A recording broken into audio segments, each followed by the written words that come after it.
ಆಚಿ ಮಸಾಲ. ಎಂತ ಅಡಿಗೆಯ ರುಚಿಯಾಗೋ ರಹಸ್ಯವು 20 ರೂಪಾಯಿ. ಎರಡನೇದು ಶನಿವಾರ ಸಮನ್ವಯ ಸಮಿತಿ ಸಭೆ ನಿಗದಿಯಾಗಿದೆ. ಶನಿವಾರ ನಮ್ಮದು ಮೈಸೂರಲ್ಲಿ JDLP ಸಭೆ ಸನ್ಮಾನ್ಯ ಕುಮಾರಸ್ವಾಮಿ ಅವರ ನೇತೃತ್ವದಲ್ಲಿ ಶನಿವಾರ 4 ಗಂಟೆಗೆ ಮೈಸೂರಲ್ಲಿ ನಾವು ಇಟ್ಕೊಂಡಿದ್ದೇವೆ. ಅಲ್ಲಿ ಮುಗಿಸ್ಕೊಂಡು ನಾವು ಅಲ್ಲಿಂದ ಬೆಳಗ್ಗೆ ಭಾನುವಾರ ಬೆಳಗ್ಗೆ ಚಾಮುಂಡಿ ಬೆಟ್ಟ ದರ್ಶನ ಮುಗಿಸ್ಕೊಂಡು ನಾವು ಪಾದಯಾತ್ರೆಗೆ ಹೋಗುವಂಥದ್ದು ಒಂದು ಪ್ಲ್ಯಾನಿಂಗು ನಾವು ಮಾಡಿಕೊಂಡಿದ್ದೇವೆ. ಸನ್ಮಾನ್ಯ ಕೇಂದ್ರ ಸಚಿವರು ನಮ್ಮ ಅಧ್ಯಕ್ಷರಾದಂಥ ಕುಮಾರಸ್ವಾಮಿಯವರ ಮುಂದಾಳತ್ವದಲ್ಲಿ. ಇದನ್ನು ಹೊರತುಪಡಿಸಿ ಈಗ ಪಾದಯಾತ್ರೆಗೆ ಅನುಮತಿ ಈ ರೀತಿಯಾಗಿ ಈಗಾಗಲೇ ಕೇಳಿದ್ದೇವೆ. ಈಗಾಗಲೇ ಸರ್ಕಾರವನ್ನು ಮತ್ತು ಪೊಲೀಸ್ ವರಿಷ್ಠರನ್ನ ಕೇಳಿದ್ದೇವೆ. ನಾವಿಲ್ಲಿ ಫ್ರೀಡಮ್ ಪಾರ್ಕಿಗೆ ಬರೋರಿಗೂ ಕೂಡ ಅವಕಾಶ ಕೊಡಿ ಅಂತ.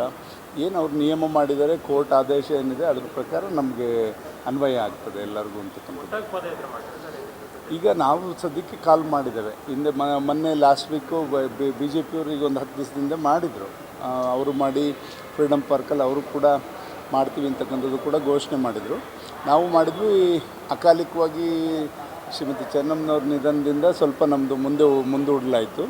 ಈಗ ಅದನ್ನು ಪ್ರಾರಂಭ ಮಾಡಿದ್ವಿ. ಇದ್ರ ಜೊತೆಗೆ ಬೇರೆ ಬೇರೆ ಜಿಲ್ಲೆಗಳಲ್ಲಿ ಏನೇನು ಬರ ಪರಿಸ್ಥಿತಿ, ಅತಿವೃಷ್ಟಿ ಅನಾವೃಷ್ಟಿ ಎರಡನ್ನೂ ಕೂಡ ಮತ್ತೆ ಪ್ರಾರಂಭ ಮಾಡ್ಕೊಂಡು ನಾವು ಅದನ್ನು ಮುಂದುವರಿಸ್ಕೊಂಡು ರಾಜ್ಯದ ಹಿತವನ್ನು ಕಾಪಾಡಲಿಕ್ಕೆ ನಾವು ಮುಂದಾಗ್ತೇವೆ. ಸಚಿವರ ಒಂದು ಪ್ರಮಾಣ ವಚನ ಆಗಿದೆ. ಆಗಿ 3-4 ದಿನಗಳಾದರೂ ಕೂಡ ಇನ್ನೂ ಖಾತೆಗಳನ್ನು ಹಂಚಿಕೆ ಆಗಿಲ್ಲ. 13ರಿಂದ ಅಧಿವೇಶನ ನಡೀತಾ ಇದೆ. ಇದರ ನಡುವೆ ಹೊರಟ್ಟಿಯವರ ರಾಜೀನಾಮೆ ಕೊಡಿ ಅಂತ ಸ್ವತಃ CM ಅವರು ಇದು ಮಾಡಿದ್ದಾರೆ. ಈಗ ಏನಾಗಿದೆ ಇದರಲ್ಲಿ ಈ ಜಂಜಾಟ ನಾವು ನೋಡ್ತಾನೆ ಇದ್ದೇವೆ. 2 ತಿಂಗಳುಗಳ ಕಾಲ ತೊಗೊಂಡ್ರು ಇವರು ಮಂತ್ರಿಗೆ ವಿಸ್ತರಣೆ ಮಾಡಲಿಕ್ಕೆ. ಮೊದಲನೇ ಹಂತದಲ್ಲಿ ಮಾಡಿದಂಥದ್ದು ಪೂರ್ಣ ಪ್ರಮಾಣದ ಒಂದು ಕ್ಯಾಬಿನೆಟನ್ನು ಮಾಡ್ಕೊಳ್ಳಿಕ್ಕೆ 2 ತಿಂಗಳು ಕಾಲಾವಕಾಶ ತೊಗೊಂಡ್ರು. ಏನಕ್ಕೆ ತೊಗೊಂಡ್ರು ಅನ್ನೋದು ಹೂವು ಇಡೀ ರಾಜ್ಯದಲ್ಲಿ ಅದು ಗುಸು ನಡೀತಾ ಇರ್ತಕ್ಕಂಥದ್ದು ನಮಗೆಲ್ಲ ಕೂಡ ಗುಮಾನಗಳು ಬರ್ತಾಯಿದೆ. ಆ ನಿಟ್ಟಿನಲ್ಲಿ ಈಗ ಖಾತೆಗೂ ಕೂಡ ಆ ಥರದ್ದು ಏನಾರು ಗುಸು ನಡೀತಾ ಇದೆಯೋ ಅಂತ ಅನುಮಾನ ನಮಗೂ ಕೂಡ ಆಗ್ತಾಯಿದೆ.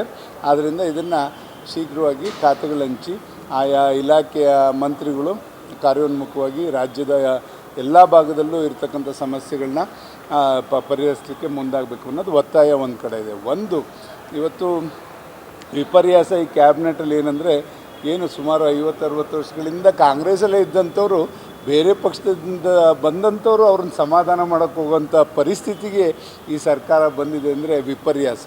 ಜಯಚಂದ್ರ ಅವ್ರ ಮನೆಗೆ ನಮ್ಮ ಪಕ್ಷದಲ್ಲಿದ್ದಂಥ ಮುಖಂಡರುಗಳು ಹೋಗಿ ಅವ್ರನ್ನ ಕಾಂಗ್ರೆಸ್ನವ್ರನ್ನ ನಿಮ್ಗೆ ಒಳ್ಳೆ ಭವಿಷ್ಯ ಇದೆ ಅಂತ ಹೇಳಕ್ಕೆ ಹೊರಟಿದ್ದಾರೆ ಅಂದರೆ ಇದು ಯಾವ ರೀತಿ ಅಂತ ಗೊತ್ತಿಲ್ಲ. ಇದಕ್ಕೆ ಕಾಂಗ್ರೆಸ್ನ ವರಿಷ್ಠರು ಇಲ್ಲ ಮುಖ್ಯಮಂತ್ರಿಗಳು ಹೇಳಿದರೆ ಸರಿ, ಅವರು ಅದಕ್ಕೆ ಮನ್ನಣೆ ಕೊಡ್ತಿದ್ರೇನೋ.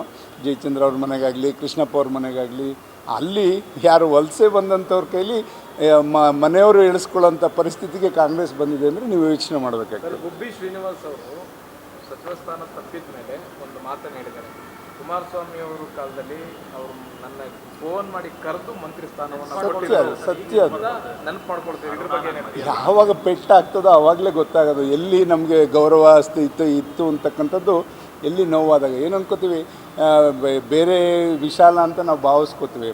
ಇರ್ತಕ್ಕಂಥ ಕಡೆಯಲ್ಲೇ ನಾವು ಹೋರಾಟ ಮಾಡಿ ಅಲ್ಲಿ ನಾವು ಬೆಳೀತಕ್ಕಂಥದ್ದು ವಾಸ್ತವ, ಮತ್ತು ಅದು ನಮ್ಗೆ ಅನುಕೂಲತೆ ಆಗ್ತದೆ. ಅದನ್ನು ಬಿಟ್ಟು ನಾವು ಬೇರೆ ಕಡೆ ಇಲ್ಲ ನನಗೆ ಸಿಗ್ತದೆ ಅಂತ ಹೋದರೆ ಈ ಥರ ಪರಿಸ್ಥಿತಿಗಳು ಎದುರಾದಾಗ ಆ ನೋವು ಆವಾಗ ಅರ್ಥ ಆಗ್ತದೆ. ಅದು ಇವತ್ತು ಸನ್ಮಾನ್ಯ ಗುಬ್ಬಿ ಶಾಸಕರಾದಂಥ ಶ್ರೀನಿವಾಸ್ ಅವರಿಗೆ ಹಾಗೆ ಅನುಭವ ಆಗಿದೆ ಅಂತ ನಾನು ಭಾವಿಸ್ಕೊತೇನೆ. ನೋಡೋಣ. ಏಕೆಂದರೆ ಒಂದು ನಿಮ್ಮೆಲ್ಲರಿಗೂ ಕೂಡ ಹೇಳಲಿಕ್ಕೆ ಬಯಸ್ತೇನೆ, ಮಾಧ್ಯಮದ ಮುಖಾಂತರ ರಾಜ್ಯದ ಎಲ್ಲ ರಾಜಕಾರಣಿಗಳಿಗೂ ರಾಜಕಾರಣದಲ್ಲಿ ಬೆಳೀಲಿಕ್ಕೆ ಜನತಾದಳ ಒಂದು ಕಾರ್ಖಾನೆ ಇದ್ದಂಗೆ. ಎಲ್ಲರೂ ಕೂಡ ಒಳ್ಳೆಯ ರೀತಿಯಲ್ಲಿ ತಯಾರು ಮಾಡಿ ಅಲ್ಲಿ ಮಾಡ್ತಕ್ಕಂಥದ್ದು ದೇವೇಗೌಡರ ಗಡಿನಲ್ಲಿ ಮೊದಲಿಂದನೂ ಕೂಡ ನೋಡಿದ್ದೇವೆ. ಇವತ್ತಿರ್ತಕ್ಕಂಥ ಕಾಂಗ್ರೆಸ್ ಆಡಳಿತದಲ್ಲಿರ್ತಕ್ಕಂಥ ಹಲವಾರು ಜನ ಶಾಸಕರು, ಮಂತ್ರಿಗಳಿರ್ಬೋದು, BJPಲೂ ಹಲವಾರು ಜನ ಇರ್ಬೋದು, JDSಲ್ಲಿರ್ಬೋದು, ಎಲ್ಲರೂ ಕೂಡ ಇಲ್ಲಿ ಗರಡಿನಲ್ಲೇ ಪಳಗಿ ಹೋದಂಥವ್ರು. ಬಟ್ ಬೇರೆ ಬೇರೆ ಕಡೆ ಸೇವೆ ಮಾಡ್ತಾಯಿದ್ದಾರೆ. ಒಂದಲ್ಲ ಒಂದು ರೀತಿಯಲ್ಲಿ ಏನಾಗ್ತದೆ, ಈಗಿನ ರಾಜಕಾರಣದಲ್ಲಿ ಯಾರಿಗೂ ಕೂಡ ತಾಳ್ಮೆ ಇಲ್ಲ. ತಾಳ್ಮೆ ಇಲ್ಲದೆ ಇರ್ತಕ್ಕಂಥದ್ದು ಈ ಪರಿಸ್ಥಿತಿಗೆ ಅವರೆಲ್ಲ ಬಂದಿರತಕ್ಕಂಥದ್ದು ನಾವೆಲ್ಲ ಕಣ್ಣಾರೆ ಕಾಣಬೇಕಾಗ್ತದೆ. ಖಂಡಿತ ಮುಂದಿನ ದಿನಗಳಲ್ಲಿ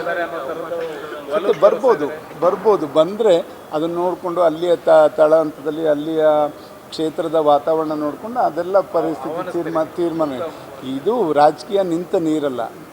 ಇದು ಒಂದಲ್ಲ ಒಂದು ರೀತಿಯಲ್ಲಿ ರಾಜಕೀಯ ನಿಂತ ನೀರಲ್ಲ. ಯಾರೂ ಶತ್ರುಗಳಲ್ಲ, ಯಾರೂ ಮಿತ್ರರಲ್ಲ ರಾಜಕಾರಣದಲ್ಲಿ. ಹಾಗಾಗಿ ಖಂಡಿತ ಬದಲಾವಣೆಗಳಾಗ್ತಾ ಇರುತ್ತೆ. ಪರಿಸ್ಥಿತಿಗೆ ಅನುಗುಣವಾಗಿ ಅಲ್ಲಿ ಸಾಂದರ್ಭಿಕವಾಗಿ ತೀರ್ಮಾನಗಳು ತಗೊಳ್ಳೇಬೇಕಾಗ್ತದೆ. ಗೆಲುವೇ ಮಾನದಂಡ. ಇವತ್ತು ಎಲ್ರಿಗೂ ಕೂಡ ಗೆಲುವೇ ಮಾನದಂಡ ಆಗಿರೋದ್ರಿಂದ ಆ ರೀತಿಯಲ್ಲಿ ಪಕ್ಷಗಳು ಆಲೋಚನೆ ಮಾಡಿ ತೀರ್ಮಾನಗಳು ತಗೋತಾರೆ. ಸರ್, ಹೊರಟ್ಟಿಯವರು ರಾಜೀನಾಮೆ ಇವತ್ತು ಕೊಡ್ತೀನಿ ಅಂತ ಹೇಳಿದ್ದಾರೆ.